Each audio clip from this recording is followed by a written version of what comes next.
안녕하세요. 매매초물입니다.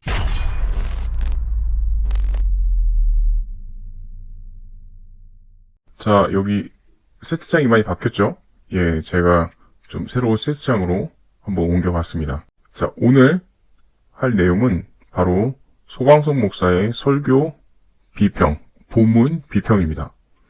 자, 그럼 각설하고 빨리 갈게요. 자, 오늘 이 영상을 통해서 소광석 목사의 설교가 어떻게 잘못됐는지 본문을 중심으로 한번 알아보려고 합니다. 자, 우선 설교의 본문을 보면요. 이 본문은 에베소서 4장 25절부터 32절까지가 제대로 된 본문입니다. 만약에 이걸 좀 줄인다고 생각을 하면 28절부터 시작해야 본문 범위가 맞는 겁니다. 그럼 본문 범위를 잘못 잡기 시작하면 그 설교 자체가 전혀 다른 방향으로 흘러갈 수 있기 때문에 범위를 잘 잡는 것이 중요합니다. 그리고 오늘 설교 본문이 도대체 어떤 의미인지 무엇을 전달하고자 하는지는 정확히 이 본문 안에 있는 중요 단어를 보면 알 수가 있습니다. 소광석 목사가 말한 것처럼 아름답고 바른 말, 위로의 말, 축복의 말, 은혜의 말, 그런 말을 하자? 라는 뜻이 아닐 수도 있어요. 이러한 뜻이 없다는 게 아니에요. 그러나 더 중요한 게 있다라는 거죠. 아무튼 우선 소광석 목사가 정한 본문을 한번 보도록 할게요. 자, 29절부터 시작하니까 29절을 한번 보도록 하겠습니다. 자, 29절에 보면 여기서 두 단어를 보게 됩니다. 바로 더러운 말과 선한 말입니다. 자, 한국어로 보면 저급한 말, 저질적인 말, 착한 말, 위로의 말, 이런 거 말하는 것 같지만, 원어를 보면 전혀 다르다라는 걸 알 수 있게 됩니다. 우선 더러운 말을 원어로 사르포스라고 합니다. 사프로스라고 합니다. 이게 더러운이란 뜻도 있지만, 가치가 없다라는 뜻도 있어요. 사용하지 못하는, 이용할 가치가 없는 이란 뜻도 있습니다. 그럼 이 단어를 예수님도 쓰시는데 어떻게 쓰시는지를 알면 29절이 다르게 보입니다.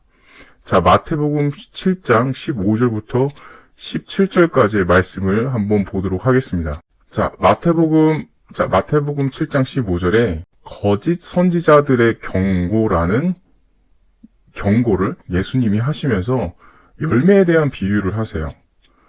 그리고 이 좋은 나무와 못된 나무를 비교 대조하십니다. 여기에 못된이란 단어가 에베소서 4장 29절에 나오는 더러운이란 단어와 같은 사프로스라는 원어입니다.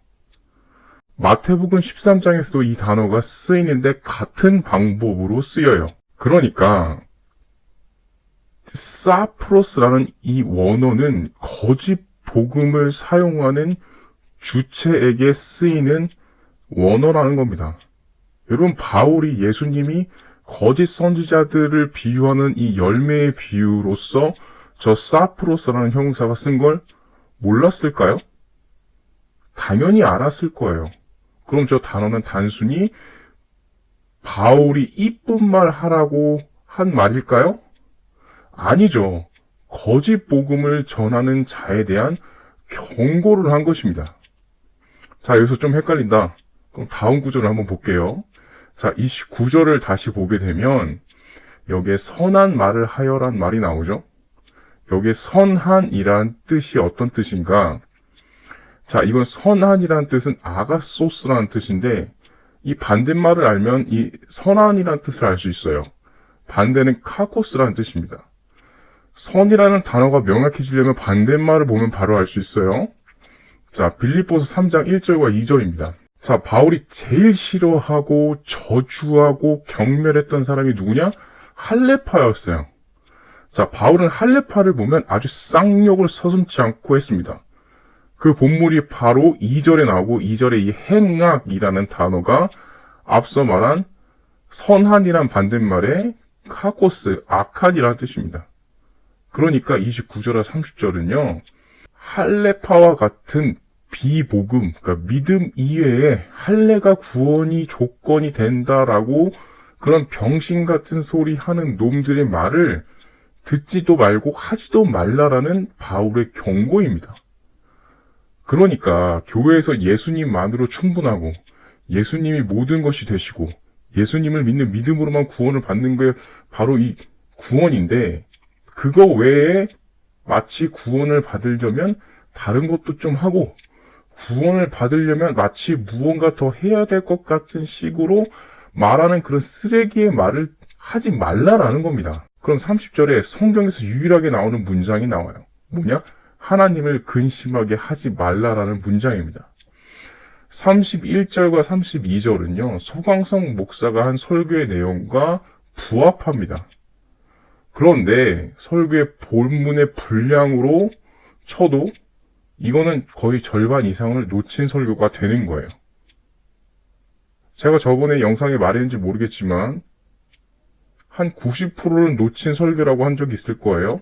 왜 그러냐? 바로 이 이유 때문입니다. 여러분, 바울은요, 예수 그리스도의 복음을 훼손하는 싸움과 분쟁 외에 공동체 안에서 벌어지는 사소한 다툼과 분쟁, 싸움, 마찰 등은 그리 크게 신경을 쓰지 않습니다. 되게 너그러운 말로 언제나 서로 용납해라, 서로 사랑해라, 이렇게 위로를 해줍니다. 한 예로 바울은요, 고린도 교회가 자신에게 던진 사도의 공증성, 사도성의 의심, 이런 걸 말할 때에도 화를 전혀 내지 않았어요.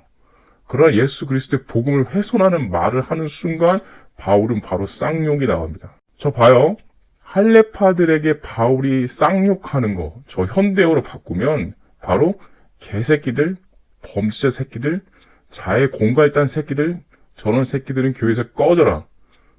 만약에 이런 거 천사가 얘기하면 그 천사도 욕 처먹는다, 이렇게 얘기할 정도로 할례파를 엄청나게 싫어했습니다. 경멸했고 교회에서 근절시켰어요. 그럼 갈라디아서 1장에 나오는 할례파가 하는 말이 천사가 한다면 천사라도 저주를 받는다라고 말할 정도였다니까요. 그럼 갈라디아서 에베소서는 같은 시간에 같은 장소에서 집필되었다라고 얘기를 합니다. 그럼 이 가설을 받아들인다면 저 에베소서 4장 25절부터 32절까지 본문은 단순히 성도들에게 아름다운 말을 하라고 한 얘기가 아니겠죠. 그냥 상처 주는 말 하지 마라, 이런 얘기하는 게 아니라는 겁니다. 엄밀히 말하면 단에서 설교할 때 헛소리 하지 말라라는 말과 똑같아요. 교회에서 말할 때 복음 이외에 헌금 더 많이 내야 복 받는다라는 이런 개 같은 소리는 하지 말라는 얘기입니다. 교회 열심히 나와야 하나님께 축복받는다, 이런 얘기 하지 말라는 거예요. 그런 얘기는 개새끼 같은 놈들, 범죄자 같은 놈들, 자기 몸을 상해하는 자의 공갈단 같은 놈들이라는 소리와 똑같은 겁니다. 쉽게 말하면 그런 얘기하고 있으면 고추 껍데기 자기 손으로 자르는 소리 하는 거랑 똑같다라는 얘기를 바울이 하고 있는 거예요.